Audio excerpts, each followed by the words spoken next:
दोस्तों नमस्कार, मैं आनंद भारद्वाज अपने चैनल इंग्लिश गुरु में आप लोग का स्वागत करता हूं। उम्मीद करते हैं दोस्तों आप लोग अच्छे से होंगे।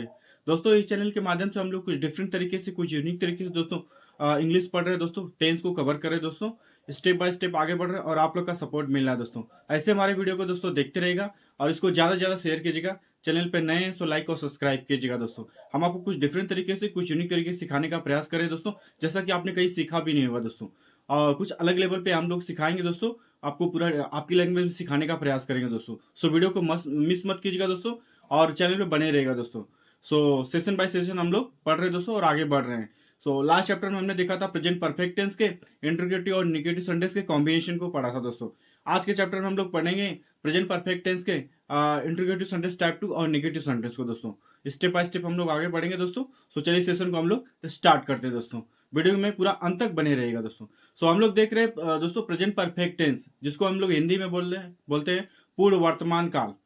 ठीक है। सो इसका डेफिनेशन हम लोग ऑलरेडी पढ़ चुके हैं लास्ट चैप्टर में। इसका डेफिनेशन हमने कवर कर दिया था दोस्तों। प्रेजेंट परफेक्ट टेंस ऐसा टेंस जिसमें कोई क्रिया प्रेजेंट में स्टार्ट होती है और प्रेजेंट में ही खत्म हो जाती है दोस्तों। इसके नाम से ही मालूम पड़ जा रहा है कि जिसमें कोई काम जो होता है वो परफेक्टली कंप्लीट हो जाता है दोस्तों। और इसका हिंदी नाम पूर्ण वर्तमान काल है, मतलब इसमें कोई क्रिया स्टार्ट होती है और वर्तमान में ही पूर्ण हो जाती है दोस्तों। ये तो इसका डेफिनेशन है। अगर आपको हिंदी वाक्य से पहचाना है तो वाक्यांत में चुका है, चुकी है, चुका हूँ और लिया है, दिया है, किया है, या है, ई है, कुछ ऐसे प्रोनाउंसिएशन आएंगे तो समझ जाएगा कि आप ये प्रेजेंट परफेक्ट टेंस के वाक्य हैं दोस्तों।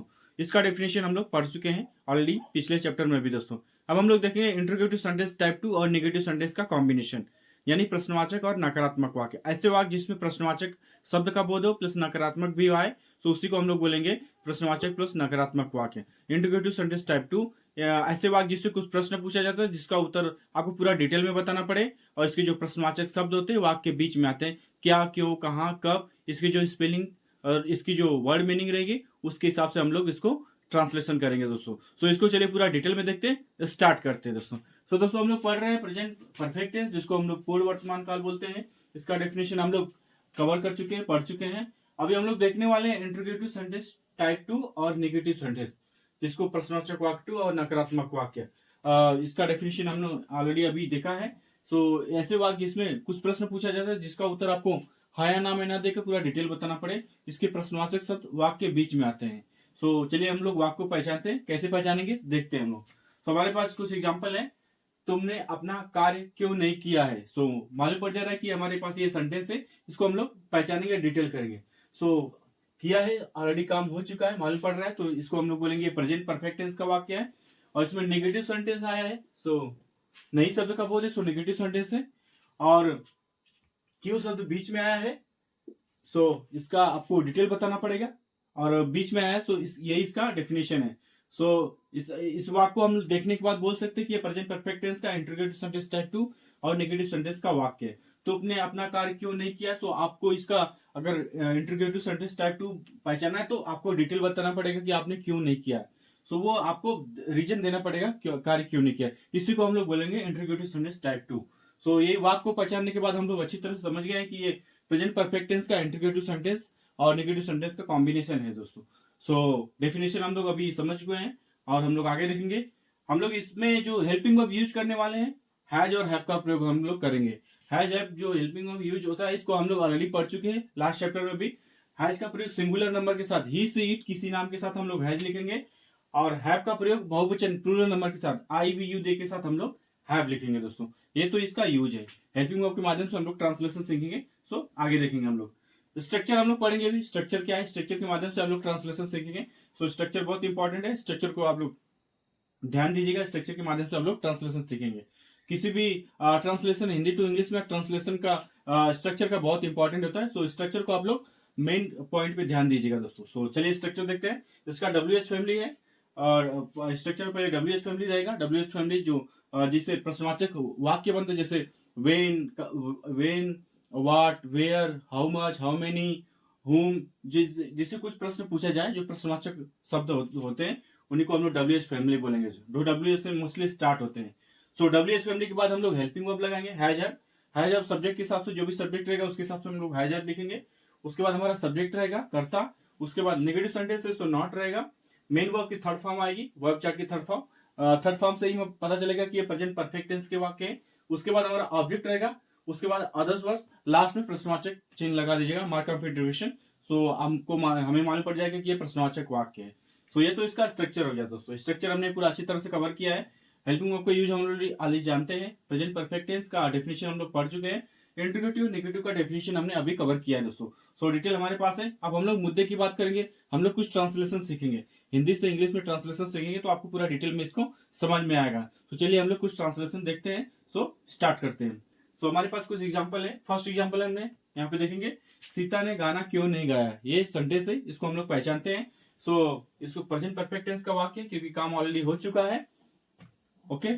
सो और निगेटिव सेंटेंस भी है, इसमें नई शब्द का बोध हुआ है और क्यों शब्द बीच में आया है। सो ये इंट्रोगेटिव सेंटेंस टाइप 2 है। सो इस वाक्य को बोलेंगे हम लोग प्रेजेंट परफेक्ट टेंस का इंट्रोगेटिव प्लस निगेटिव सेंटेंस का ये वाक्य है। और इसका आपको डिटेल भी बताना पड़ेगा। इंट्रोगेटिव सेंटेंस 2 का डेफिनेशन देखना है, सीता ने गाना क्यों नहीं गाया, तो आपको वो रीजन बताना पड़ेगा कि क्यों नहीं गाया। सो वाक्य को हम लोग जान चुके हैं कि ये प्रेजेंट परफेक्ट टेंस का इंट्रोगेटिव और नेगेटिव सेंटेंस का कॉम्बिनेशन है। डिटेल हमें पता हो गया। इसको हम लोग ट्रांसलेशन कर रहे हैं, चलिए देखते हैं। सो सीता ने गाना क्यों नहीं गाया है, हम लोग स्ट्रक्चर के हिसाब से बनाएंगे। सो क्यों की स्पेलिंग हो जाएगा वाई, WHY, वाई। उसके बाद हमारा हेल्पिंग वर्ब लगेगा। सो हेल्पिंग सीता, सब्जेक्ट हमारा सीता है, सिंगुलर नंबर है, सो हैज रहेगा, why has Sita, SEETE, why है सीता। उसके बाद निगेटिव है, सो नॉट रहेगा स्ट्रक्चर के हिसाब से, वाई है सीता नॉट। उसके बाद गाना गाना, सो सिंग, सिंग का थर्ड फॉर्म हो जाएगा संग, SUNG संग। उसके बाद ऑब्जेक्ट हमारा गीत है, इसमें गाना, सो संग ए सॉन्ग, SONG। लास्ट में प्रश्नवाचक चिन्ह लगा दीजिएगा तो आपको मालूम पड़ जाएगा कि ये प्रश्नवाचक वाक्य है। सो इसका जो ट्रांसलेशन बनेगा, वाई है सीता नॉट संग ए सॉन्ग, ये हमारा ट्रांसलेशन बनेगा दोस्तों। बिल्कुल आसान है, मैंने स्ट्रक्चर को ही फॉलो किया है और इजी स्टेप में बताने की आपको कोशिश की है। इससे आसान और हो नहीं सकता। ये मैंने कुछ छोटा एग्जाम्पल बनाया, आप इसके हिसाब से और कुछ भी एग्जाम्पल बनाएगा दोस्तों। सो बिल्कुल आसान, कुछ भी हार्ड नहीं है। ये सेंटेंस हमारा कंप्लीट होता है दोस्तों। नेक्स्ट देखेंगे हम लोग, चलिए इसको देखते हैं। हमारे पास एग्जाम्पल है, तुमने समाचार पत्र क्यों नहीं पढ़ा है। सो मालूम पड़ जा रहा है कि ये काम ऑलरेडी हो चुका है, पढ़ा है, काम बीत चुका है। और नेगेटिव सेंटेंस इसमें क्यों नहीं शब्द का बोध हुआ है। और इंट्रोगेटिव सेंटेंस भी है, टाइप 2 है, क्यों, क्योंकि प्रश्नवाचक शब्द बीच में आया है। सो और आपको इसको डिटेल भी बताना पड़ेगा, आपने समाचार पत्र क्यों नहीं पढ़ा है, क्यों, क्या कारण से नहीं पढ़ा है। सो यही है इंट्रोगेटिव सेंटेंस टाइप 2 और नेगेटिव। और जो टेंस है प्रेजेंट परफेक्ट टेंस है। सो वाक्य को हम लोग समझ गए हैं, इसको हम लोग ट्रांसलेट करते हैं। सो पहले हम लोग WH में लिखेंगे, क्यों की स्पेलिंग लिखेंगे, सो WHY, वाई। उसके बाद हमारा सब्जेक्ट लगेगा, सो तुमने है, सो यू है, सो यू के साथ हम लोग हैव लिखते हैं, वाई हैव। उसके बाद सब्जेक्ट हमारा यू है, यू। निगेटिव है, सो नॉट रहेगा, निगेटिव वाक्य भी इसमें, सो वाई हैव यू नॉट। उसके बाद मेन वर्ब हमारा पढ़ना, सो रीड, रीड का थर्ड फॉर्म रीड ही होगा, READ, रीड। उसके बाद ऑब्जेक्ट हमारा समाचार पत्र, so the news, NEWS, paper, PAPER। Last में प्रश्नवाचक चिन्ह लगा दीजिएगा। सो हमारे पास जो सेंटेंस है, तुमने समाचार पत्र क्यों नहीं पढ़ा है, इसका जो ट्रांसलेशन बनेगा, why have you not read the news paper, ये सेंटेंस बनेगा दोस्तों। बिल्कुल आसान है, कुछ भी हार्ड नहीं है, सिर्फ आप स्टेप को फॉलो कीजिएगा, आप भी बना सकते हैं दोस्तों। सेंटेंस कंप्लीट हुआ हमारा। नेक्स्ट देखेंगे हम लोग, वे कहाँ नहीं गए हैं। सो मालूम पड़ जा रहा है कि ये परफेक्ट टेंस है, इसको पहचानते हैं हम लोग, ऑलरेडी देखते ही पहचान गए क्योंकि काम ऑलरेडी हो चुका है, जाने का काम हो चुका है। निगेटिव सेंटेंस है क्योंकि नहीं आया, इसमें नई शब्द का बोध हुआ है। और कहाँ भी आया है, सो इंट्रोगेटिव सेंटेंस टाइप 2। इस वाक्य को हम देखने के बाद बोल सकते हैं कि प्रेजेंट परफेक्ट टेंस का इंट्रोगेटिव और नेगेटिव सेंटेंस का कॉम्बिनेशन है। वाक्य को पहचान हमें अच्छी तरह से आ गया है। अब हम इसको ट्रांसलेट करेंगे इंग्लिश में, चलिए देखते हैं। सो कहाँ की स्पेलिंग लिखेंगे हम लोग, WH में वेयर, WHERE, वेयर, वेयर। उसके बाद हमारा हेल्पिंग वर्ब होगा, सो वे है, सो हैव लगेगा, वेयर हैव। उसके बाद वे, सो दे हो जाएगा, THEY। उसके बाद नेगेटिव है, सो नॉट रहेगा। उसके बाद मेन वर्ब हमारा जाना, सो गो का थर्ड फॉर्म गो, वेंट, गॉन हो जाएगा, GONE। लास्ट में प्रश्नवाचक चिन्ह लगा दीजिएगा। सो मालूम पड़ जाएगा कि ये इंट्रोगेटिव सेंटेंस है। सो वे कहाँ नहीं गए का जो ट्रांसलेशन इंग्लिश में बनेगा, where have they not gone, ऐसा हमारा सेंटेंस बनेगा दोस्तों। बिल्कुल आसान है, कुछ भी हार्ड नहीं है, इसके हिसाब से आप लोग बनाइएगा दोस्तों। कुछ इसके इजी सेंटेंस के हिसाब से आप लोग इसको स्टेप को फॉलो करके और भी अपने हिसाब से बना सकते हैं। ये सेंटेंस हमारा कंप्लीट हो गया। नेक्स्ट देखेंगे हम लोग, राम स्कूल क्यों नहीं गया है। तो इसको हम लोग पहचानते हैं, गया है ऑलरेडी काम हो चुका है, और नेगेटिव है, नई शब्द का बोध हुआ है, और क्यों है सो इंटरोगेटिव सेंटेंस है। सो वाक्य हमारा प्रेजेंट परफेक्ट टेंस का इंटरोगेटिव नेगेटिव है। सो इसको हम लोग अच्छी तरह से समझ गए हैं, पढ़ भी चुके हैं और हमें समझना आ चुका है। सो इसको हम लोग बनाते हैं। चलिए ट्रांसलेशन करते हैं इसको। सो क्यों की स्पेलिंग लिखेंगे WHY। उसके बाद हम लोग हेल्पिंग वर्ब लिखेंगे, सो हैज हो जाएगा, वाई हैज।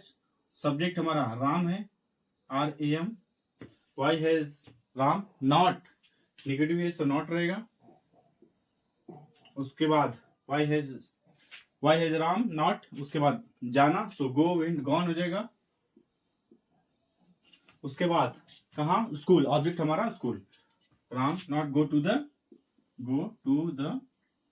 School, SCHOOL।